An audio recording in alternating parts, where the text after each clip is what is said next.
استخارے کی دعا ہے اللہم انی استخیرک بعلمک واستقدرک بقدرتک واسألک من فضلک العظیم فإنک تقدر ولا اقدر وتعلم ولا اعلم وانت علام الغیوب اللہم ان کنت تعلم ان هذا الامر خیر لی فی دینی ومعاشی وعاقبت امری فاقدره لی وَإِن كُنْتَ تَعْلَمُ أَنَّ هَذَا الْأَمْرَ شَرٌّ لِّي فِي دِينِي وَمَعَاشِي وَعَاقِبَةِ أَمْرِي فَاصْرِفْهُ عَنِّي وَاصْرِفْنِي عَنْهُ وَاقْدُرْ لِي الْخَيْرَ حَيْثُ كَانَ ثُمَّ رَدِّنِي بِهِ. تھوڑے سے الفاظ کے فرق کے ساتھ اور دعا بھی ہے، لیکن بیسیکلی یہی دعا ہے. سب سے پہلے استخیرک، میں آپ سے خیر مانگتا ہوں اے اللہ کہ تو ان کاموں میں سے بہتر چیز کی طرف میری رہنمائی کر دے. استقدر کا مطلب ہے، پہلے میں سارا ترجمہ پڑھ دیا ترجمہ.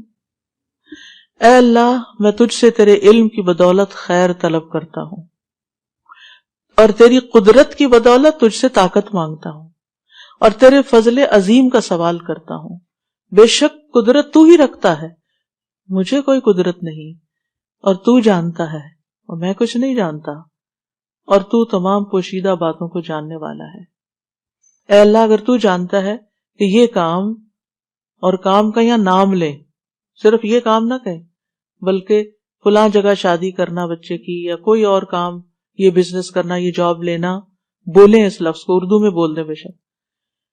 میرے دین، میری دنیا اور میرے کام کے انجام کے اعتبار سے میرے لیے بہتر ہے تو اسے میرے لیے نصیب کر، اور اگر تو جانتا ہے کہ یہ کام میرے دین، میری دنیا اور میرے کام کے انجام کے اعتبار سے برا ہے تو اسے مجھ سے ہٹا دے، اور مجھے بھی اس سے ہٹا دے، اور میرے لیے خیر مقدر کر دے جہاں بھی وہ ہو، پھر اس پر مجھے راضی کر دے، اس پر مجھے راضی کر دے. کیونکہ اس وقت پھر یہ خیال آنا کہ اوہ فلاں بہتر تھا، تو یہ انسان کے اطمینان کو ختم کر دیتا ہے. تو استخیرک کا میں تجھ سے خیر طلب کرتا ہوں کہ جو زیادہ فائدہ مند چیز ہے میں اس کی طرف جاؤں. استقدرک کا میں سوال کرتا ہوں کہ تو مجھے اپنی خاص قدرت کے ساتھ اس کام کو کرنے کی قدرت عطا فرما، یعنی میرے لیے اس خیر کو مقدر کر دے جو تو نے، جس پہ تو قادر ہے. اور وَأَسْأَلُكَ مِن فَضْلِكَ الْعَظِيمِ، میں تجھ سے بہت بڑے فضل کا سوال کرتا ہوں، کیونکہ اللہ کی طرف سے جو کچھ بندے کو ملتا ہے وہ دراصل کیا ہے؟ اللہ کا فضل ہے، ہمارا حق نہیں ہے. اور پھر فَإِنَّكَ تَقْدِرُ وَلَا أَقْدِرُ، اس میں کس بات کا اظہار ہے؟ کہ قدرت ساری کی ساری، فیصلے کا اختیار سارے کا سارا صرف اللہ رب العزت کو ہے. وَتَعْلَمُ وَلَا أَعْلَمُ، تو جانتا میں نہیں جانتا. اپنی جہالت کا اقرار کر کے، اپنی کمزوری کا اعتراف کر کے، اپنی محتاجگی کا اقرار کر کے اللہ تعالیٰ کے آگے عجز و انکساری کرنا، یہ اللہ تعالیٰ کو پسند ہے. وَأَنْتَ عَلَّامُ الْغُیُوبِ، اور تو خوب جانتا ہے سارے غیبوں کو، کوئی چیز تجھ سے چھپی ہوئی نہیں، کوئی چیز تجھ سے پوشیدہ نہیں. اللہم ان کنت تعلم، اے اللہ اگر تیرے علم میں ہے، اور اس میں کوئی شک نہیں کہ اللہ سب کچھ جانتا ہے. یہ عربوں کے کہنے کا ایک طریقہ ہے، ایک زبان کا اسلوب ہے. اس کا یہ مطلب نہیں کہ اگر تو نہیں جانتا تو نعوذ باللہ، یہ نہیں ہے مطلب. یہ کہنے کا انداز ہے کہ تو سب کچھ جانتا ہے اور تیرے علم میں ہے اگر یہ چیز میرے کام، میرے مقصد میں بہتر ہے، ان ھذا الامر، یعنی جو کام میں کرنے جا رہا ہوں، جیسے گھر خریدنے جا رہا ہوں یا گاڑی خرید رہا ہوں یا شادی کر رہا ہوں تو یا سفر کر رہا ہوں، اور اس کا وہ نام لے کہ مکہ کی طرف سفر کرنا میرے لیے بہتر ہے یا نہیں، تو پھر اس کو بول کر کہے.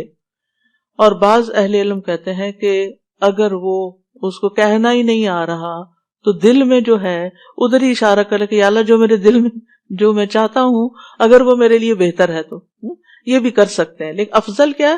الفاظ بھی بولے جائیں. نہیں بول سکتے تو پھر نیت تو کریں، یہ نہیں کہ سوچا سمجھا ہی نہیں اور بس رٹا ماری ہوئی دعا پڑھ کے استخارہ کر لیا، یہ نہیں ہونا چاہیے. پھر خیر لی فی دینی و معاشی وعاقبت امری، دین، معاش اور انجام، کیونکہ بعض فیصلے ہمیں بڑے اچھے لگتے ہیں لیکن دین کے لحاظ سے اچھے نہیں. مسجد سے بہت دور گھر خرید رہے ہیں، اچھا نہیں. اسی طرح ایک جاب چھوڑ کے دوسری لے رہے ہیں حالانکہ وہ اچھی نہیں کیونکہ اس میں حرام انوالو ہے. پھر اسی طرح انجام کے اعتبار سے بعض چیزیں آج اچھی ہیں لیکن کل یہ سٹاکس اچھے نہیں نکلنے والے، تو اللہ تعالیٰ ہمیں ان سے پھیر دے. عاقبت امری، تو دین کو سب سے پہلے مقدم کیا گیا ہے کہ سب سے پہلے فیصلہ کرتے ہوئے انسان اپنے دین کی فکر کرے، دین کی خیر سمجھے کہ یہ فیصلہ میرے دین میں کیسا رہے گا، اور پھر اس کے بعد باقی چیزیں. کیونکہ اگر انسان چاہتا بھی اور وہ کام نہیں ہوا، دعا نہیں قبول ہوئی، تو پھر یہ کہ دل میں کچھ باقی نہ رہے. فَاصْرِفْهُ عَنِّي وَاصْرِفْنِي عَنْهُ، اس کو بھی دور کر دے مجھ سے اور مجھے بھی اس سے دور کر دے. کیونکہ ہوتا یہ ہے کہ مثلا ایک لڑکا کہیں شادی کرنا چاہتا ہے اور وہ استخارہ کر رہا ہے کہ یہاں شادی ہو جائے، اور وہ نہیں ہوتی، لیکن اس لڑکی کا خیال دل سے نہیں نکال پا رہا، تو کیا کرنا چاہیے؟ یہ دعا کرنی چاہیے کہ انہیں پھیر دے مجھے اس سے. کوئی گھر خریدنا چاہ رہا ہے اور اس کو بڑا ہی پسند آ گیا ہے اور وہ اس کے خوابوں میں سما گیا ہے اور وہ امیجنیشن میں بھی وہاں گھوم پھر رہا ہے، لیکن وہ ڈیل ہی نہیں ہو سکی. تو اب کیا ہے؟ فَاصْرِفْهُ عَنِّي وَاصْرِفْنِي عَنْهُ، اللہ میرا دھیان ادھر سے ہٹا دے، کیونکہ یہ چیز پھر انسان کو بے چین کیے رکھتی ہے. اب کیا ہوتا ہے اس کا نقصان؟ آپ نے اس کے بجائے کوئی اور گھر خرید بھی لیا، رہے اس میں رہے فزیکلی، اور سوچ اس کا وہ پرانے گھر میں رہے، یعنی وہ جو دوسرا آپشن تھی اس پہ رہے. تو یہ چیزیں انسان کو خلل ڈالتی ہیں انسان کے اندر. تو کتنی خوبصورت دعا سکھائی گئی کہ اللہ پھر اس کا دھیان بھی ہٹ جائے. وَاقْدُرْ لِي الْخَيْرَ حَيْثُ كَانَ، خیر جہاں بھی ہے میرے مقدر میں کر دے، یعنی تقدیر تو ہی بدل سکتا ہے. ثم ردنی بھی یا اردنی بھی، اللہ پھر اس کے بعد جو تو میرے لیے فیصلہ کرے مجھے اس پہ راضی بھی کر دے، اطمینان بھی دے دے، اور اس کا دل پرسکون ہو جائے. اب استخارہ کرنے کے بعد کیا کیا جائے؟